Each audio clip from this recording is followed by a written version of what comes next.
নমস্কার।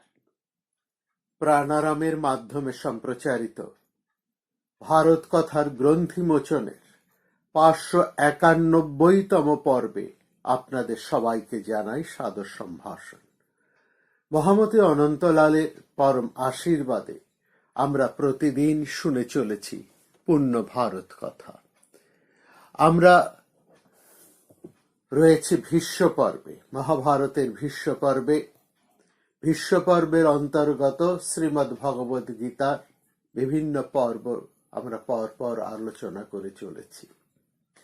আমরা প্রথম অধ্যায় থেকে পঞ্চম অধ্যায় পর্যন্ত অর্জুন বিষাদ যোগ থেকে আরম্ভ করে সন্ন্যাস যোগ পর্যন্ত আমরা পরপর আলোচনা করেছি। আমরা উপস্থিত হয়েছি এখন ষষ্ঠ পর্বে। এই ষষ্ঠ পর্বের আলোচনার পূর্বাহ্নে ধ্যান যোগের আর প্রারম্ভে আমরা আরেকবার ফিরে দেখে নিতে চাই যে আমরা এই প্রথম অধ্যায় থেকে পঞ্চম অধ্যায়ে কি পেলাম, কি শুনলাম, আমরা কি জানলাম, আর অর্থাৎ কি ভগবদ গীতার মধ্যে এই অধ্যায় কয়েকটির মধ্যে দিয়ে শ্রীকৃষ্ণ আমাদের কাছে কি তুলে ধরছেন, কি কোন শিক্ষা তিনি তুলে ধরছেন আমাদের সামনে, কোন বাণী, তার কথার তাৎপর্যটা কি, সেটা আমরা আরেকবার ফিরে দেখছি। আমরা প্রথমেই দেখছি অর্জুনকে লক্ষ্য করছি। অর্জুন এক অসাধারণ চরিত্র। অনেকে বলেন, গীতার সূত্র ধরেই হয়তো অনেকে বলেন অর্জুন ভয়ভীত হয়ে গেছেন, তার মধ্যে ক্লীবতা এসেছে। ঠিক, তিনি মোহগ্রস্ত হয়েছেন, এটাও ঠিক।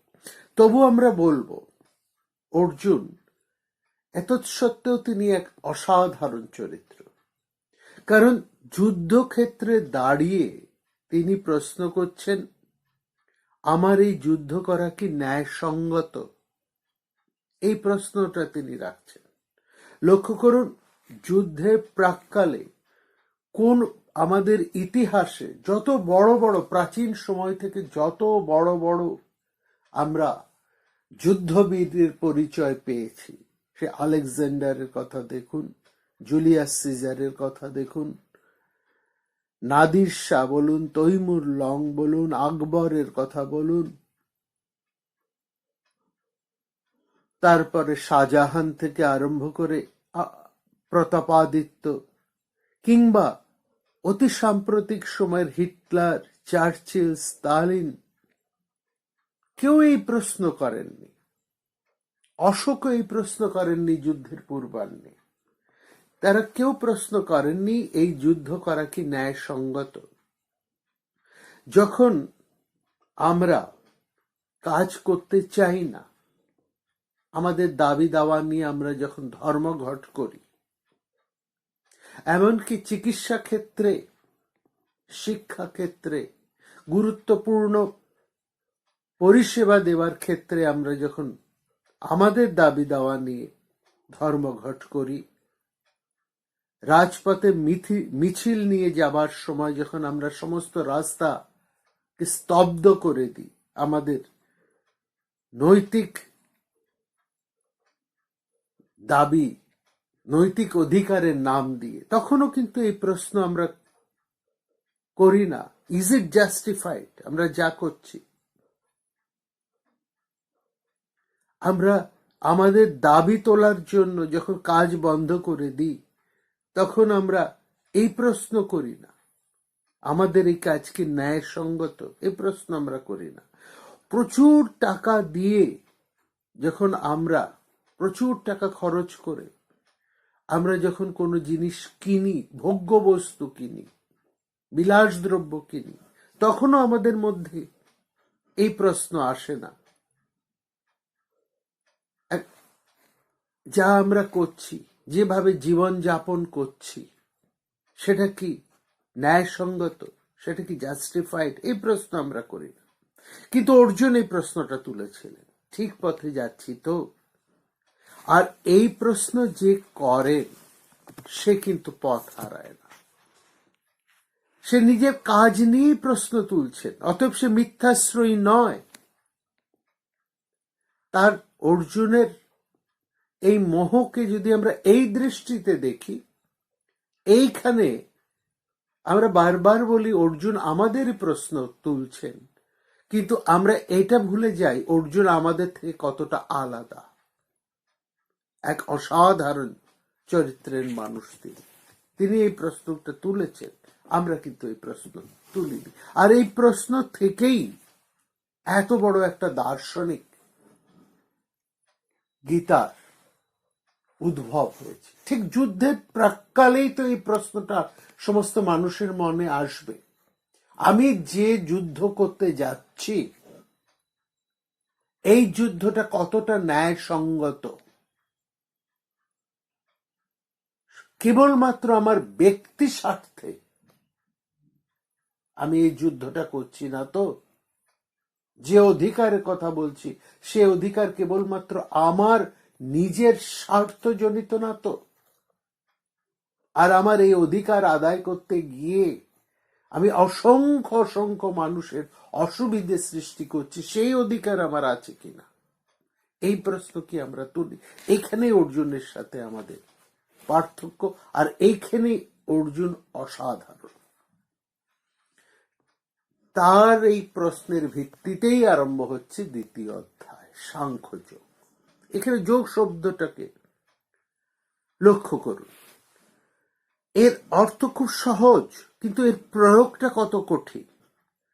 যুজ ধাতু থেকে যোগ শব্দ, যোগ শব্দের অর্থ হচ্ছে যুক্ত হওয়া।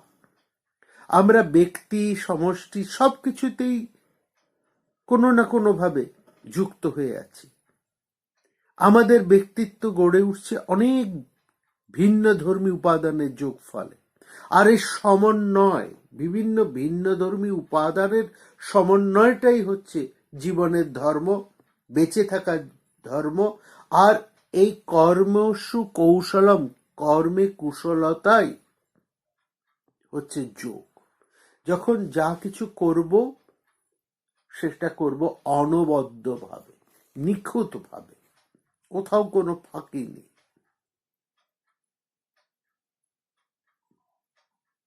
সমস্ত কাজের সাথে যখন আমার মন এবং বুদ্ধি যুক্ত হয়, অর্থাৎ যেখানে আন্তরিকতা, মন এবং বুদ্ধি যোগ যেখানে হচ্ছে আমার কাজের সাথে, সেখানে আমার কর্ম আন্তরিক হয়ে উঠছে, এবং সেটাই যোগ।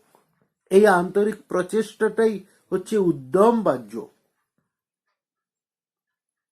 সেখানে কোনো কপটতা নেই। এই আত্মতত্ত্ব নিয়েই সাংখ্যযোগ আরম্ভ হচ্ছে। সাংখ্য শব্দের সাধারণ অর্থ হচ্ছে স্বরূপ উপলব্ধি, আত্মজ্ঞান। আত্মন শব্দ থেকে আত্মজ্ঞান, যা সমস্ত কিছু ছেয়ে আছে, সবার সঙ্গে সবার মধ্যে জড়িয়ে আছে, আবার এর মুক্তি সবকিছুর থেকে। এ একদিকে যেমন মহা আপন, অন্যদিকে তেমনি মহাগোপন। এই আত্মন আমাদের শরীর, মন, বুদ্ধি, আকাশ বাতাস, জল, আগুন, মাটি সবকিছু থেকে আলাদা। এর জন্মও নেই, এর মৃত্যু নেই, এক অদ্ভুত সম্পদ। এর পরিণামও নেই, আবার এর বৃদ্ধিও নেই, ক্ষয়ও নেই। আগুনে পড়ে না, জলে শোষে না, মাটির মলিনতা এর গায়ে লাগে না। এক আশ্চর্য অবস্থা, মন বুদ্ধি বাক্য দিয়ে কে ধরা যায় না। উপলব্ধির কাছে এই আত্মন কখনো কখনো ধরা যায়, এবং সেখানেই কৃষ্ণ অব্যর্থভাবে এই আত্মতত্ত্ব শুরু করছেন, ক্লীবতা বর্জন করে, উঠিয়ে জাগিয়ে আমার কর্তব্য আমাকে করতে হবে। এটা হচ্ছে প্রথম কথা, এটাই হচ্ছে আত্মতত্ত্ব যাবার প্রথম কথা। ক্ষণস্থায়ী জীবনের মধ্যে সবকিছুই ক্ষণস্থায়ী, অতএব সহ্য করতে হবে। এটা হচ্ছে অসাধারণ এক বক্তব্য। শ্রীকৃষ্ণ মনস্তাত্ত্বিক আবহাওয়া তৈরি করছে, বলছেন সহ্য করো, জীবনের সব কিছুই পরপর আসবে এবং যাবে, এটা অবশ্যম্ভাবী পরিণাম, আর সবকিছুই ক্ষণস্থায়ী। তা সুতরাং সুখ দুঃখ ব্যথা বেদনা সব সহ্য করো এবং সেখানে যুক্ত হও আত্মপ্রত্যয়ের সাথে, বুদ্ধির সঙ্গে, নিষ্কাম কর্মস্রোতে যুদ্ধ করো সমস্ত প্রতিকূল পরিস্থিতির সঙ্গে।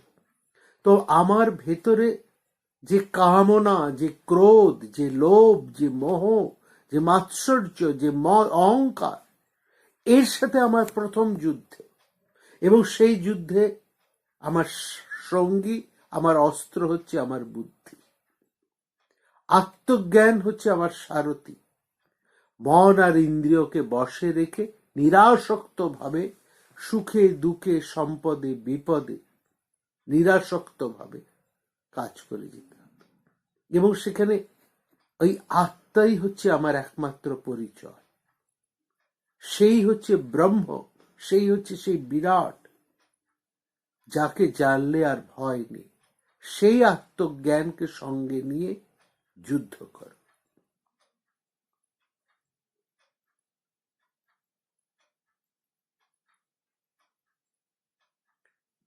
প্রজ্ঞাকে স্থির করতে বলছেন।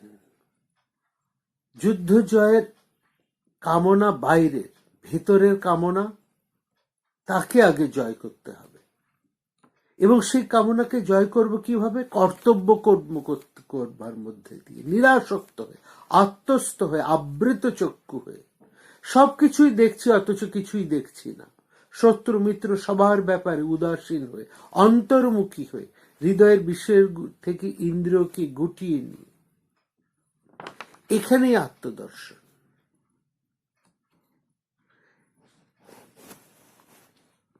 এখানে একটা মানুষের চিন্তা স্রোতের বিষয়টা মানুষের পুরো চরিত্রকে গঠন করে। বিষয় বাসনায় মানুষের মন যদি সবসময় লিপ্ত থাকে, তার থেকে আসক্তি জন্মায়। যার যেমন ভাবনা তার ঠিক তেমনই সিদ্ধি। এই আসক্তি, বিত্ত বাসনা কখনো তৃপ্ত হয় না, তা ক্রমশ বাড়ে। আগুনে যত ঘি ঢালি আগুন আরো তীব্রভাবে জ্বলে, কমে না, আরো বাড়ো। এই আসক্তি আরো পাওয়ার দিকে এগিয়ে চলবে, আর এই পাওয়ার ইচ্ছাই কামনা। এই কামনা তো সবসময় পূর্ণ হয় না, তখন রাগ হয়। এই রাগ বা ক্রোধ মোহ সৃষ্টি করে, আর এই মোহই মানুষের স্মৃতি বিভ্রম ঘটায়। স্মৃতি বিভ্রম বুদ্ধি নাশ সৃষ্টি করে, বুদ্ধি নষ্ট হলেই ধ্বংস অনিবার্য। সেই জন্যই সংযমের প্রয়োজন। ইন্দ্রিয় বর্ষা থাকলে প্রশান্তি আসবে, প্রসন্ন চিত্তে বুদ্ধি স্থির হয়। এই বুদ্ধি স্থির রাখতে গেলে যোগের অভ্যাস প্রয়োজন, অর্থাৎ আত্মসংযত হতে হবে। যে আত্মসংযত, যে যুক্ত, তার বুদ্ধি স্থির। অযুক্তের বুদ্ধি নেই, অযুক্তের ভাবনাও গড়ে ওঠে না। ভাবনা না থাকলে শান্তিও অসম্ভব। ইন্দ্রিয় সংযম কি? মানুষের যা সহজাত সহজ উপাদান, সেটাকে দমন করলে তার মধ্যে থেকে সেই বিশাল, সেই শক্তিকে বিবেক বুদ্ধি দিয়ে তাকে ধরা যায়, তাকে পাওয়া যায়। সেখানে অসম্ভব এটা যে বাসনাকে দমন করা, কিন্তু বাসনাটাকে তো আমরা ঘুরিয়ে দিতে পারি, মদকে দমে পরিণত করতে পারি।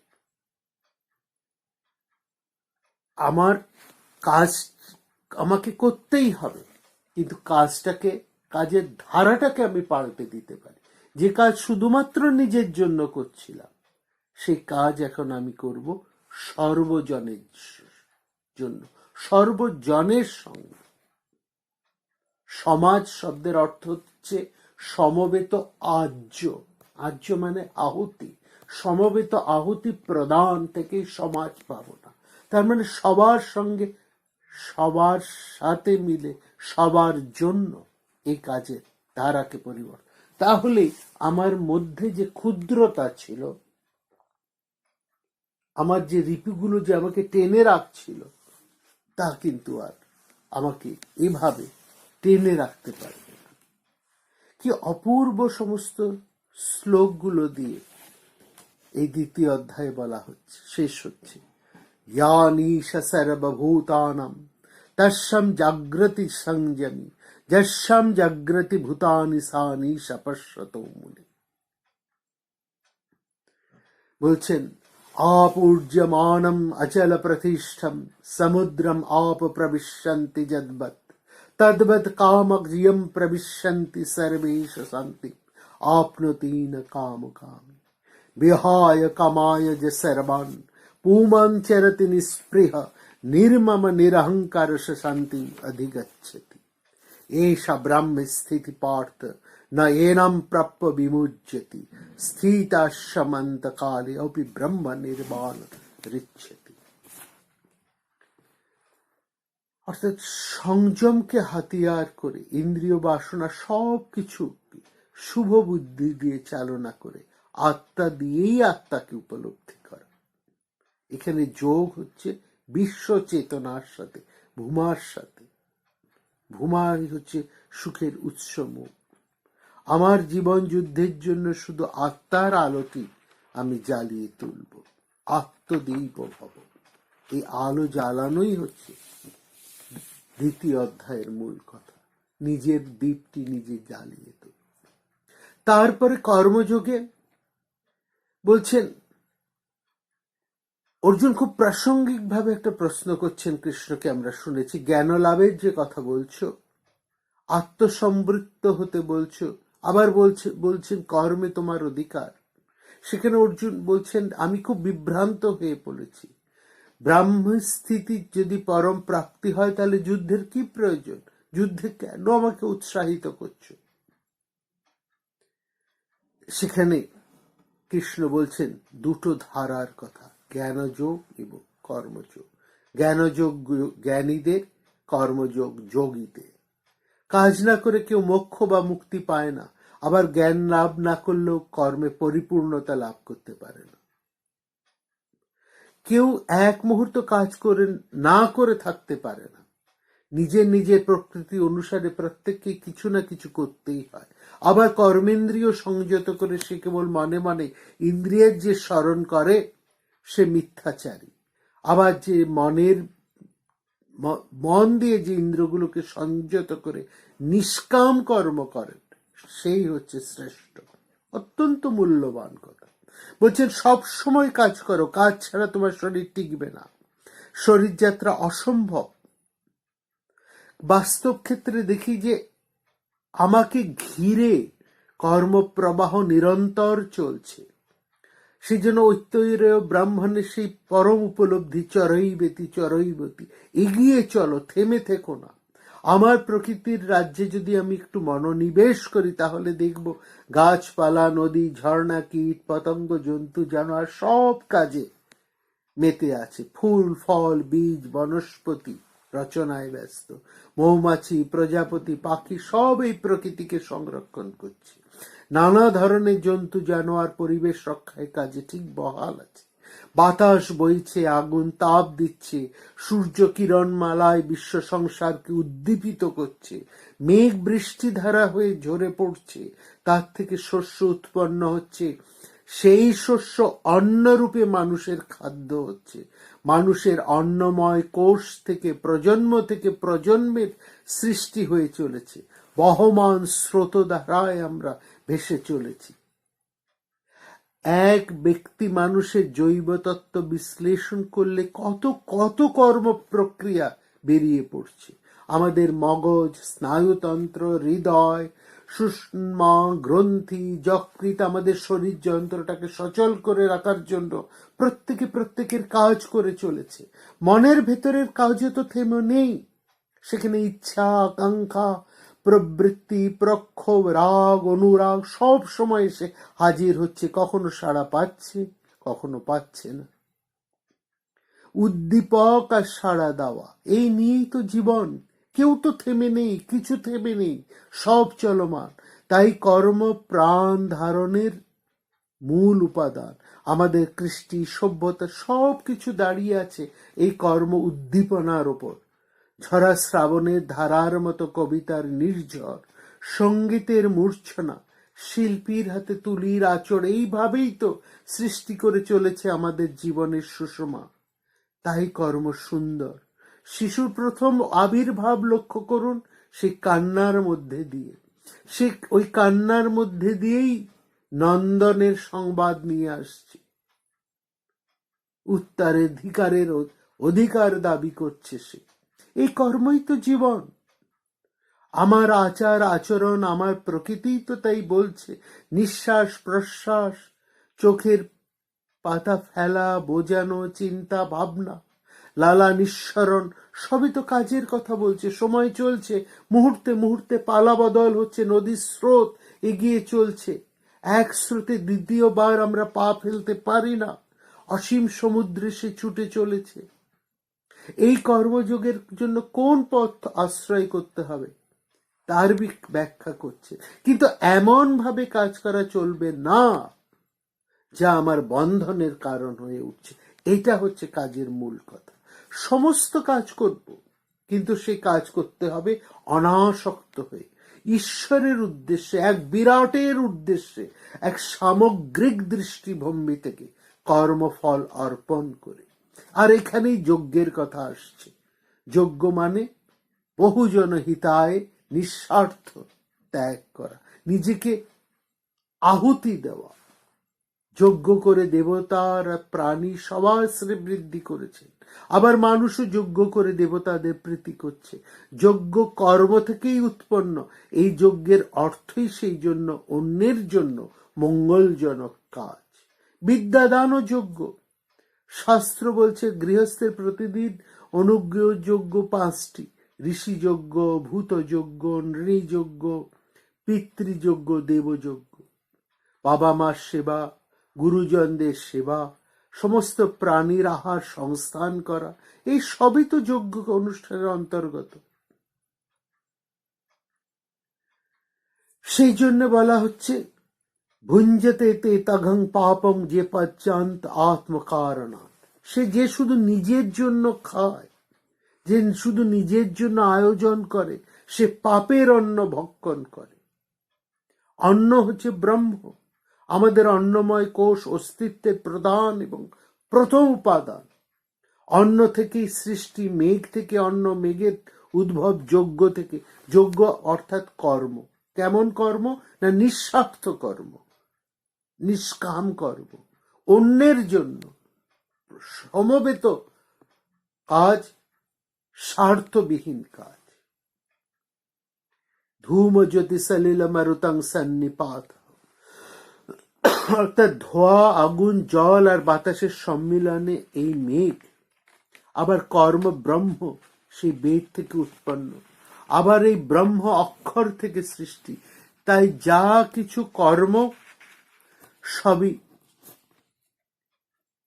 এই ব্রহ্মের মধ্যে অবস্থান করছে। কর্ম অনেক বড়, স্বয়ং ব্রহ্মের মতো সর্বত্র। প্রতি মুহূর্তে এই কর্মের স্পন্দন ব্রহ্মের অনুভব নিয়ে আসে। এই কর্ম সবাইকে করতে হবে। আর যে আরামে কর্মহীন জীবন যাপন করবে সে পাপাত্মা, ইন্দ্রিয় আসক্ত। আর যিনি নিষ্কাম ভাবে কর্ম করবেন তিনি আত্মতৃপ্তি থাকবেন। প্রয়োজনটুকু ছাড়া কর্মের সাথে তার কোনো সম্বন্ধ নেই। তিনি আত্মসংস্থ হয়ে কর্তব্য কর্ম করে যাবেন। তিনিই প্রকৃত জ্ঞানী। কর্ম তাকে বাঁধতে পারে না। কিন্তু জ্ঞানী ব্যক্তি কাজ করবে কেন? জ্ঞানী ব্যক্তি আসক্ত শূন্য হয়ে কাজ করবে শুধু লোকশিক্ষার জন্য। কৃষ্ণ নিজেকে বলছেন তিনি কাজ করছেন লোক সংঘাতে, নইলে লোকেরা তাকে অলস ভেবে নিজেরা কর্ম বিমুখ হয়ে পড়বে। আমি যে কাজ করছি না, অর্থাৎ আমার প্রকৃত সত্তা কাজটিতে লিপ্ত হচ্ছে না, এই ভাব আনার জন্য নিজের স্বরূপ সম্পর্কে ধারণা থাকা দরকার। আমি করছি, এই ভাব কি করে যাবে? না ব্যক্তিকে কাজটির প্রকৃতি বুঝতে হবে। সত্যগুণ সম্পন্ন কর্ম, না রজগুণ দ্বারিত চালিত কর্ম, না তমগুণের আধিক্য কর্ম, এটা যাচাই করে কর্ম করা উচিত। যারা তত্ত্ব জেনেছেন, অর্থাৎ ঠিক সত্যটিকে যারা উপলব্ধি করেছেন, তারা গুণ ও কর্ম ভাগ করে নিয়ে কর্মে প্রবৃত্ত হবেন। আমার কোনো বিশেষ ইন্দ্রিয় সক্রিয় হয়েছে, তার অনুকূল পরিবেশ আকাঙ্ক্ষা মেটাচ্ছে, এর ফলে একটা আসক্তি জন্মাবে। কারণ আমার ইন্দ্রিয় বাসনা তো চরিতার্থ হলে ওই বিষয়ে আমার একটা আকর্ষণ জানবে, এখানে একটা বন্ধনের সৃষ্টি হবে। আবার ইন্দ্রিয়ের পক্ষে তা প্রতিকূল হলে সেখানে একটা দেশ প্রবল হয়ে উঠবে, দেশ ও ভাব, সেটাও ভালো নয়। তাই কোনো কিছু করার আগে সমস্ত ইন্দ্রিয়কে মন ও বুদ্ধির দ্বারা বশ করতে হবে, তারপরে কাজ ঝাঁপিয়ে পড়তে হবে। এবং সেখানে বলছেন যে অপূর্ণভাবে অনুষ্ঠিত হলেও পরধর্ম থেকে স্বধর্ম শ্রেষ্ঠ। নিজের ধর্মের দ্বারা নিধন ভালো, কিন্তু অন্যের ধর্ম ভয়াবহ। শ্রেয়ান স্বধর্ম বিগুণ পরধর্ম সানুষ্ঠিতা, স্বধর্মে নিধনং শ্রেয় পরো ধর্ম ভয়াবহ। এই স্বধর্ম শব্দটা বোঝা এখানে ভীষণ গুরুত্বপূর্ণ। মানুষের স্বধর্ম আত্মস্বরূপকে জানা, ইন্দ্রিয়কে সংযত করা, অনন্ত ঐশ্বর্য আমার অন্তরে, সেটাকে বোঝা। ডুব দাও, দেখো অনন্ত জগৎ আমার ভিতরে। স্বার্থ হতে জাগো, দৈন হতে জাগো, সব জড়তা হতে জাগো। পরধর্ম হলো ইন্দ্রিয়াসক্তি, বিবেক শূন্য অবস্থা, অনুদার্য স্বার্থপরতা। পর ধর্ম অনুসারে কাজে প্রবৃত্ত হলে তার পরিণাম ভয়াবহ। ধর্ম যা ধরে রয়েছে, মানুষের গুণগুলো যা ধরে আছে, সেটাই স্বধর্ম। পরার্থ চিন্তাই মানুষের গুণ, সবার প্রতি ভালোবাসা মানুষের গুণ, সেটাই তার ধর্ম। আর এই জন্যই চৈতন্য জাগ্রত হওয়া প্রয়োজন। ঈশ্বর এক, তার বহু নাম। একং সদ বিপ্রা বহুদা বদন্তি, বহু নাম ডাকো তাকো, সে এক অদ্বৈত শান্তম শিবম। সে আমার ভেতরে বাইরে সদা জাগ্রত, তাকে জানাই সঠিক জানা। কর্মপথের মূল স্রোত তিনি ধরে রেখেছেন। ইন্দ্রিয়গুলোকে বাদ দিয়ে কাজ করা অসম্ভব, সেই জন্য ইন্দ্রিয়ের গতিকে, অর্থাৎ ইন্দ্রিয় তন্মাত্রা সূক্ষ্ম সূক্ষ্ম রূপ রস গন্ধ শব্দ স্পর্শ মহাভূত, এই সবই আমাদের জানা বোঝা, কাজ করা প্রাথমিক ও প্রধান উপাদান। এগুলোকে বাদ দেওয়া যাবে না, এগুলোকে সযত্নে পালন করতে হবে, সবল করতে হবে। শরীরম আদ্যম খলু ধর্ম সাদরম, শরীরকে বাদ দিয়ে শরীরকে ভাববো কি করে? আবার শরীরস্থ মহান আত্মনকে অস্বীকার করলে তো শরীরকে অস্বীকার করে শরীরকে তো প্রাধান্য দেওয়া যাবে না।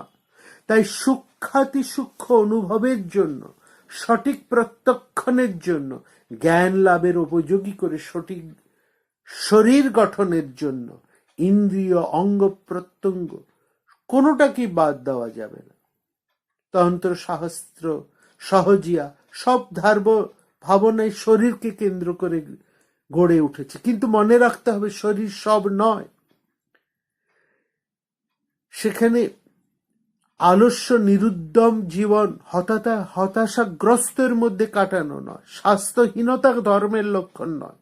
তাই শরীর টেম্পল অব লিভিং গড, তাকে সবল রাখতে হবে, কিন্তু শরীরের সাথে মনকে বাঁধতে হবে, সেখানে রাখতে হবে নিরাসক্ত হয়ে। এই ইন্দ্রিয়কে সংযত করে আত্মাকে আত্মার দ্বারা পরিচালিত করে কর্মযোগে আরোহণ করতে হবে। এখানে দায়বদ্ধতা রাখতে হবে, নিজের সঙ্গে বোঝাপড়া করে কর্মে প্রেরণা আনতে হবে, অতন্দ্র অনাসক্ত ভাবে। যদি সেভাবে ভালোবাসা দিয়ে, কাজের মধ্যে ভালোবাসা এনে, নিষ্ঠা এনে, কর্মযোগের মধ্যে দিয়ে আমার প্রতিদিনের সমস্ত কর্তব্য কর্মকে করে যেতে হবে, কাজ থেকে ফাঁকি দিয়ে নয়। কর্তব্য থেকে সরে এসে নয়, পালিয়ে গিয়ে নয়, জীবনের সমস্ত কর্তব্যকে স্বীকার করে কর্তব্য কর্মের মধ্যেই আনন্দকে, প্রতিদিনের প্রতিটি কর্মের মধ্যেই আনন্দের আস্বাদ করে নিতে হবে। এটাই হচ্ছে কর্মের কৌশল। ধীরে ধীরে এগিয়ে চলেছেন শ্রীকৃষ্ণ। আত্মতত্ত্বের পর কর্মযোগের মাহাত্ম্য শোনালেন। এবার কর্ম সম্পাদনের মূল ভিত্তিভূমি যে জ্ঞান, চতুর্থ অধ্যায় সেই জ্ঞান সম্পর্কে তিনি বলছেন।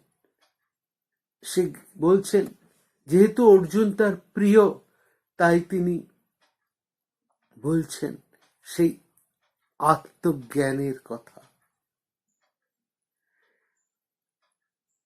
বলছেন এই জীবন হচ্ছে মহা দিব্য জীবন, এই তত্ত্বকে জানতে হবে। এই প্রতিটি মানুষের শরীরটা মূল নয়, তার আত্মা হচ্ছে আসল, সেটাই তার আসল পরিচয়, তার স্বরূপ। আর এই আত্মা অব্যয়।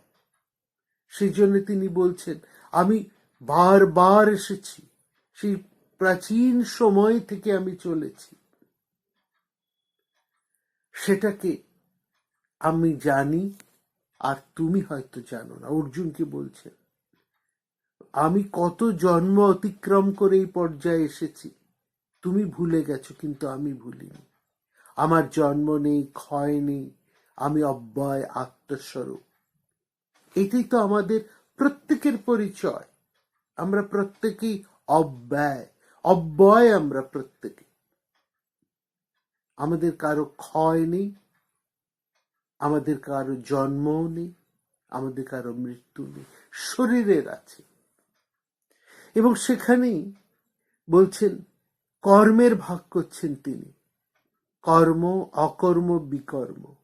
কর্মে যিনি অকর্ম দেখেন এবং অকর্মে কর্ম দেখেন, তিনি হচ্ছেন কর্মযোগী। কাজটা করছি কিন্তু আমি নই, আমার মধ্যে যে ইন্দ্রিয় মন বুদ্ধি রয়েছে তারা কাজ করে চলেছে। সেখানে কর্মে অকর্ম দেখা হচ্ছে, অর্থাৎ আমার কোনো কর্তৃত্ব অভিমান থাকছে না। আবার যখন কাজ করছে না ইন্দ্রিয় মন বুদ্ধি, তখন কর্ম চলছে অচেতন ভাবে।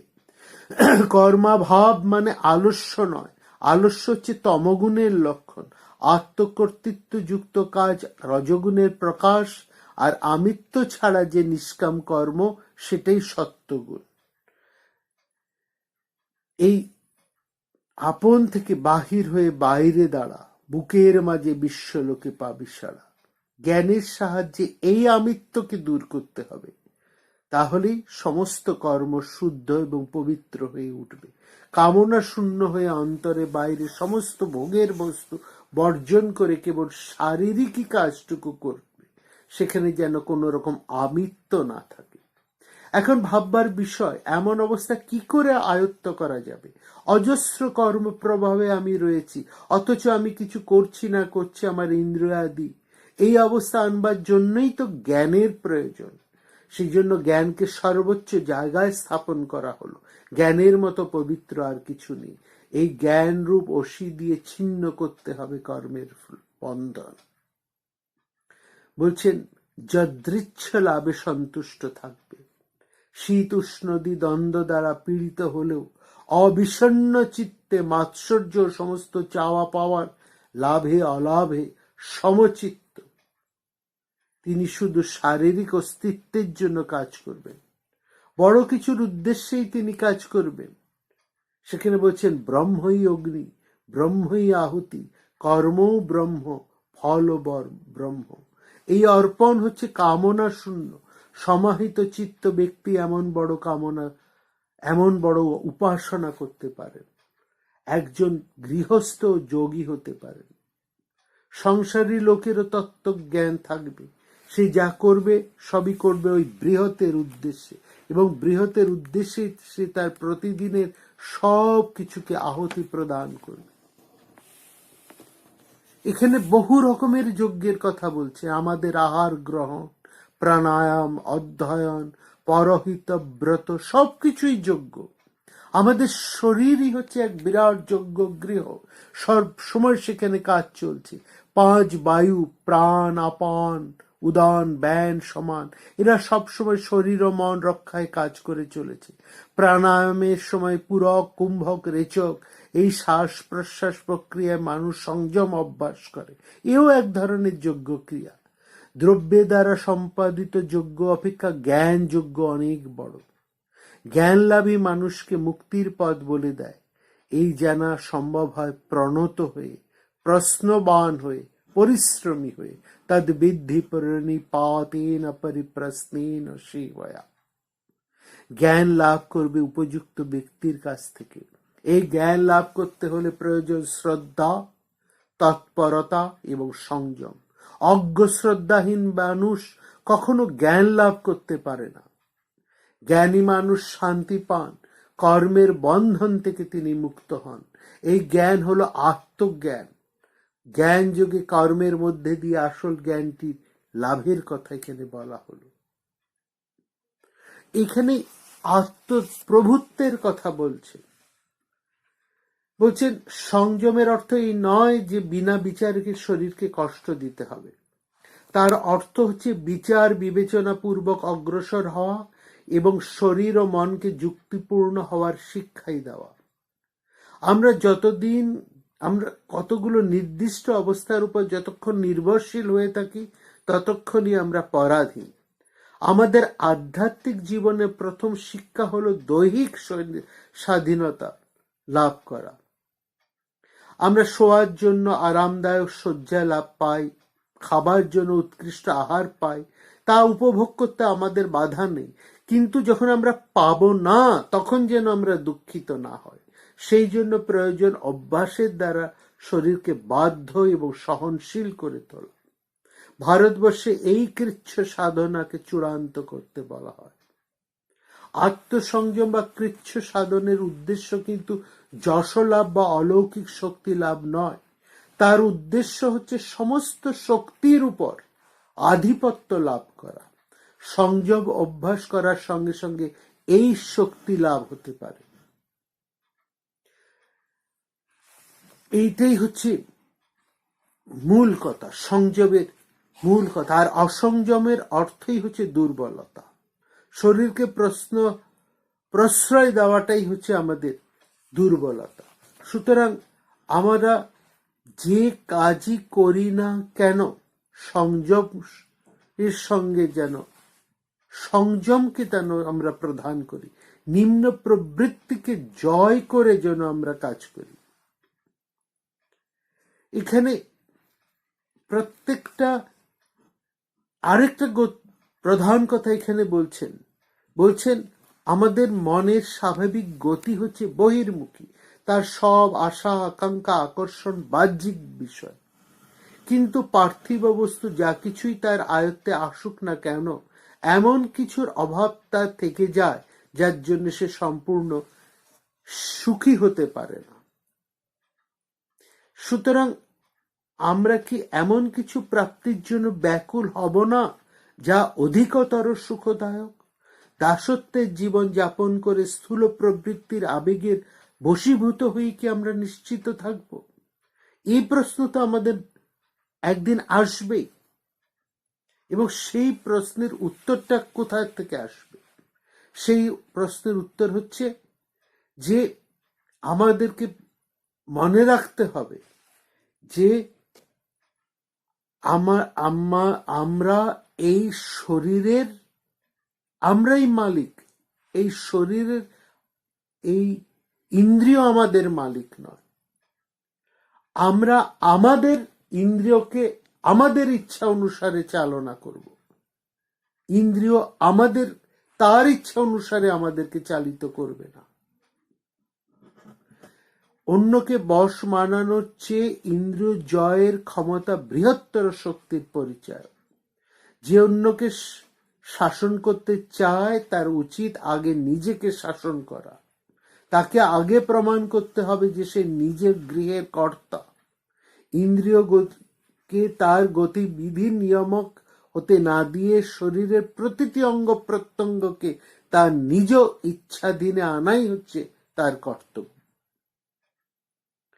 শক্তি আমাদের মধ্যে আছে, কিন্তু তার অপচয় যেন না হয়, সেই জন্য এই ভাবনা যেন না আসে যে আমি দুর্বল, বরং আত্মচৈতন্যকে জাগ্রতকে আমাদেরকে বলতে হবে, উত্তিষ্ঠিত, আগে জাগো, তারপরে তুমি লাভ করার জন্য সচেষ্ট হও। সমস্ত নেতিবাচককে দূর করে ইতিবাচকতার মধ্যে দিয়ে বাঁচতে হবে। আমি পারবো, এই ভাবনা রাখতে হবে। আমার দ্বারা সম্ভব, এই অহংবোধে আমার কাজটি করতে হবে। অহং এইখানে আমি যে কাজ করব, সে কাজটাকে আমাকে বিশ্লেষণ করতে হবে বুদ্ধি দিয়ে। মনোবাচি প্রতিষ্ঠিতম বাক মনসি প্রতিষ্ঠিতা, অর্থাৎ মন বাক্যে প্রতিষ্ঠিত থাকো, বাক্য মনে। আমি যে কথাটা বলবো তার উৎস মুখ যেন মন হয়, অর্থাৎ আমার কর্ম অন্তর যেন এক সুরে বাঁধা থাকে। আমার সমস্ত ইন্দ্রিয়গুলোকে পরিচালনা করব আমি, আমার বুদ্ধি ও মনন। আবার তাই করতে গিয়ে যেন আমি মনে না ভেবে বসি আমি কাজ করছি। নিজের অহংবোধটাকে সরিয়ে রেখে সেই কাজটি করতে হবে।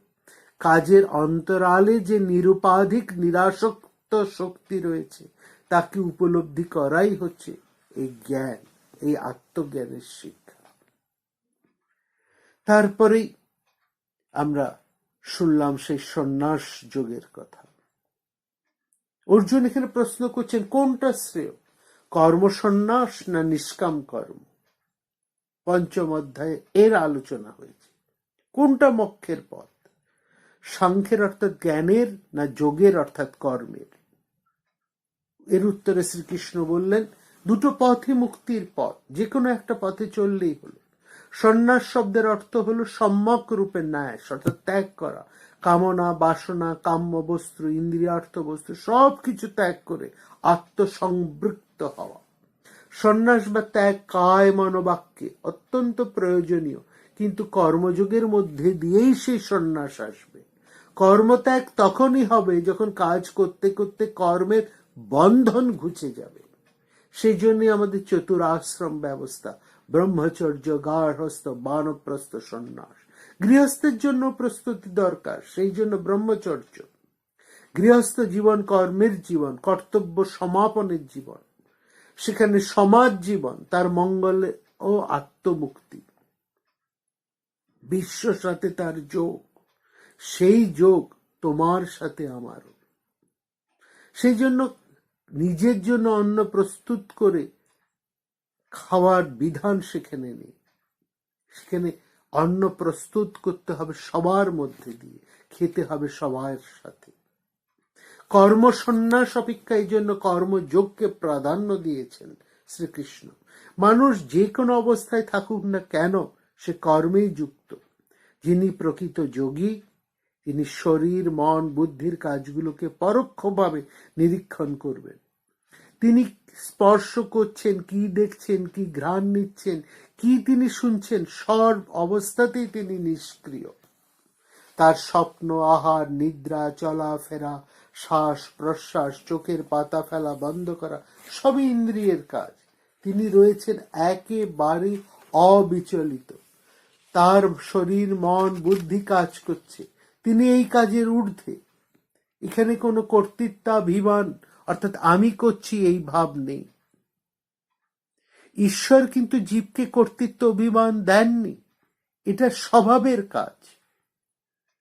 এগুলো মায়ার বিক্ষেপ, অর্থাৎ আমাদের মোহ, আমাদের মধ্যে আমার আমার আমি আমি করছি এই ভাব উৎপন্ন করে। সেই জন্য মায়াকে বলে প্রকৃতি। মায়া তু প্রকৃতি বিদ্বান মাইয়াং তু মহেশ্বরম। প্রকৃতির বশে মায়ার জালে আবদ্ধ মানুষ বলে আমি করছি, আমি বিদ্বান, আমি দরিদ্র, আমি ধনী, আমি সুন্দর, আমি ব্রাহ্মণ, আমি শূদ্র। এগুলো আত্মস্বরূপের বাইরের রূপ। অন্তরে কিন্তু প্রতিটি মানুষ শুদ্ধ, বুদ্ধ, নিত্য, অপাপবিদ্ধ এবং মুক্ত। তার মা নেই, বাবা নেই, ভাই নেই, বোন নেই, স্ত্রী নেই, পুত্র নেই, বন্ধু নেই। সে নিঃসঙ্গ, নির্লিপ্ত, নির্দ্বন্দ্ব, নিরুপাধিক। অন্তরতরকে অনুভব করতে দেয় না আমাদের অজ্ঞানের অন্ধকার। দেহ, মন, বুদ্ধি থেকে আত্মনকে সরিয়ে রেখে অন্তর্মুখী হয়ে অন্তরে যে সুখ, যে আরাম বোধ হয়, যে জ্যোতির দর্শন হয়, তাই পরম পাওয়া। আমাদের ভেতরের আনন্দকে ভুলে থাকি বলেই আমরা বাইরে আনন্দ খুঁজে বেড়াই। আমাদের আত্মিক ঐশ্বর্য খুঁজতে আমরা বিভিন্ন জায়গায় ছুটে বেড়াই। সে কেবল পালিয়ে বেড়ায়, দৃষ্টি এড়ায়, ডাক দিয়ে যায় ইঙ্গিতে। বিচ্ছেদের রিক্ত রাতে দুঃসহ মনোবেদনায় মানুষ তাকে উপলব্ধি করে। সন্ন্যাসী তিনি যিনি আত্মতৃপ্ত, সমস্ত ইন্দ্রিয় সুখ থেকে যিনি নিজেকে গুটিয়ে রাখেন। তার যা কিছু কাজ সব বাইরে, অন্তরে তিনি সাক্ষী চৈতন্য। তার সুখ নেই, দুঃখ নেই, আনন্দ নেই, বেদনা নেই, প্রাপ্তি নেই, অপ্রাপ্তি নেই, লাভ নেই, অলাভ নেই, বন্ধু নেই, শত্রু নেই। তিনি অনুদ্বেজিত। এমন একটি অবস্থাই শ্রেষ্ঠ অবস্থা, আর এই অবস্থাকেই সন্ন্যাস। এই সময় বা এমন একটি পর্যায়ে মানুষ সব কিছুর মধ্যেই সেই বৃহৎকে দর্শন করে, ব্রহ্ম দর্শন করে। তখন ব্রাহ্মণ, শূদ্র, গরু, হাতি, কুকুর, চণ্ডাল সবার সত্তা তার কাছে সমান। সে যে রামপ্রসাদ গান করেছেন, সূচি অসুচিরে লয়ে দিব্য ঘরে কবে শুবি, 203 পীড়িত হলে তবে শ্যামা মাকে পাবে। সূচি অসুচি দুইকে নিয়ে এই সাম্যাবস্থা আসতে কিভাবে আসবে? না, একমাত্র কর্মযোগের মধ্যে দিয়েই সাম্যাবস্থা আসতে পারে। কর্মের সাথে জ্ঞানের সমন্বয়, নিষ্কাম কর্মের সাথে কর্ম সন্ন্যাসে, সব পথে উপযুক্ত ভাবে অবলম্বন করে মুক্তির পথে নিয়ে যায়। তবে মনে রাখতে হবে, ক্ষুরস্য ধারা নিশিতা দুরাত্মায় দুর্গং পতস্তৎ। কিন্তু মুক্তি তোরে পেতেই হবে। সেই মুক্তির পথ কুসুমাস্তীর্ণ নয়। দুঃখে সুখে, লাভে অলাভে ধীরে ধীরে সেই বাঁধন শিথিল হয়ে আসে। ক্ষণিক আলোর বিচ্ছুরণে তাকে হঠাৎ দেখা যায়, বেদনার মধ্যেই তার প্রকাশ। আরো বেদনা, আরো বেদনা, প্রভু দাও মোরে আরো চেতনা। এইভাবেই মহাশক্তিকে আমরা লাভ করি। সেই জন্য সেই আনন্দ সাগরের সন্ধান আজ শ্রীকৃষ্ণ আমাদের সামনে তুলে দিলেন যোগের শেষ ভূমিতে। সেই জন্য তিনি চেনাচ্ছেন সুখক্ষয়ম স্নুতে, অক্ষয় সুখ লাভ হবে যদি তুমি ব্রহ্ম যোগে যুক্ত হও। যুক্ত হলে কি হবে? না, ব্রহ্মভূত হবে। ব্রহ্মভূত হলে কি হয়? তখন সে আমাকে পায়। আমাকে পেয়ে সে সর্বভূত হিতে রত হয়ে যায়। সর্বভূত হিতে রত হয়ে সমস্ত কামনা থেকে যখন মুক্ত হয়, তখন একজন মানুষ যথার্থ মুক্ত। সদা মুক্ত এইভাবে মুক্ত হলে তখনই একজন মানুষ সেই পরম সত্যকে চেনে। কিভাবে চেনে? ভোক্তারং যজ্ঞ তপসং সর্বলোক মহেশ্বরম সুহৃদং সর্বভূতানাং জ্ঞাতাং মাং শান্তিম ইচ্ছতি। শান্তি কি আর এমনি লাভ হয়? সেই মানুষ তখন জানে, সে বোঝে, সে তখন জ্ঞাতা, তখন সে শান্তি পায়। এতদিন জীবনে যা কিছু সে সংগ্রহ করে এসেছে, মনে করেছে তাতে ইন্দ্রিয়ের তৃপ্তি হচ্ছে বুঝি, কিন্তু এখন সে উপলব্ধি করছে সমস্ত হৃদয়ে বসে একজনই ভোক্তা সব কিছু ভোগ করছেন। সমস্ত কর্মের মধ্যে যা কিছু তৃপ্তি, একমাত্র তারই তৃপ্তি, সেই জনার্দনে, যিনি প্রত্যেকের অন্তর্যামী রূপে বসে আছেন। তারই তৃপ্তির জন্য মানুষ চেষ্টা করে। একটা নিষ্প্রাণ দেহকে খাওয়ার জন্য কেউ প্রয়াস করে না। সচেতন যিনি রয়েছেন তাকেই তো খাওয়াবার জন্য ছোটাছুটি মারামারি করছে মানুষ। কিন্তু সেই তৃপ্তিটা কার? সেই তৃপ্তি সেই চৈতন্যের। সেই চৈতন্য প্রত্যেকের হৃদয়ে অধিষ্ঠাতা রূপে বসে আছে, ভোক্তারম যজ্ঞতাপসম। এবং তিনি ভোক্তারম যজ্ঞতাপসম, এবং তিনি সর্বলোক মহেশ্বরম, সমস্ত লোকের তিনি নিয়ন্তা, মহেশ্বর, অধিষ্ঠাতা। আমরা ভাবি সেই ঈশ্বর অধিষ্ঠাতা কোথায় কত দূরে বসে আছেন, যে আমি আমার দুঃখের জ্বালায় জ্বলে মরছি, তিনি কি আমার দুঃখ দূর করবেন? কিন্তু আমি কি করে জানছি তাকে কিভাবে? সুহৃদং সর্বভূতানাম, সমস্ত ভূতবর্গের মধ্যে তিনি সুহৃদ। যখন আমি জানি আমার এমন একজন সুহৃদ বা বন্ধু আছেন যিনি সমস্ত দুঃখ থেকে, সংকট থেকে আমাকে ত্রাণ করতে পারেন, তখন আমি যদি বিপন্নও হই তবে আমি নির্ভরসা হই না। তখন আমার বল ভরসার অভাব হয় না। আমি জানি যত বিপদেই পড়ি না কেন, আমার এমন একজন বন্ধু আছেন, এমন একজন সখা আছেন, এমন একজন হাত ধরে নেবার মানুষ আছেন, যিনি সমস্ত সংকট থেকে আমাকে ত্রাণ করতে পারেন। এই জন্য যে শান্তি মৃচ্ছতি, সমস্ত অশান্তি তার থেকে দূর হয়ে যায়, শান্তির অটল ভিত্তি রচিত হয় তার মনে। এই হলো একমাত্র শান্তির পথ, সন্ন্যাসের পথ, যার কথা বলা হয়েছে উপনিষদে, বেদে, গীতায়। কিন্তু গীতার বৈশিষ্ট্য হচ্ছে এই যে পরের পর ধাপগুলো এখানে ঈশ্বর রূপী শ্রী ভগবান শ্রীকৃষ্ণ স্বয়ং রচনা করে দিচ্ছে। এই জন্য প্রথম আমরা কর্ম বা যজ্ঞ দিয়ে আরম্ভ করেছি এই শান্তির পথে যাত্রা। তারপর সেই কর্মকে সন্ন্যাস বা সমর্পণ করে এগিয়ে যেতে হবে যোগে। এবং এই যোগের অনুশীলন কেমন করে করতে হয় তার প্রতিটি ধাপও ভগবান শ্রীকৃষ্ণ আমাদের শিখিয়ে দেবেন আগামী পর্বে, এই 6ষ্ঠ অধ্যায়ের ধ্যান যোগে। সাধনার সোপান পরম্পরার সঙ্গে একান্তভাবে সংযুক্ত অখণ্ড মালিকার মতো সুগ্রথিত শ্রীমদ্ভগবদ্ গীতার যে অর্থের অনুধাবন করছি, এবং সেই অর্থের অবধাবন করতে করতে আমরা এখন যে অবস্থার মধ্যে এসে পৌঁছতে চলেছি, তাকে আমরা একটা উপমার সাহায্যে বুঝব। সেটিকে আগামী পর্বে, সেই ধ্যান যোগে কেমন ভাবে আমরা সেই পর্বের মূলে প্রবেশ করব, কিভাবে সেই অন্তরপুরে, সেই গর্ভগৃহে আমরা প্রবেশ করব, সেই প্রবেশ সোপান, সেই প্রবেশের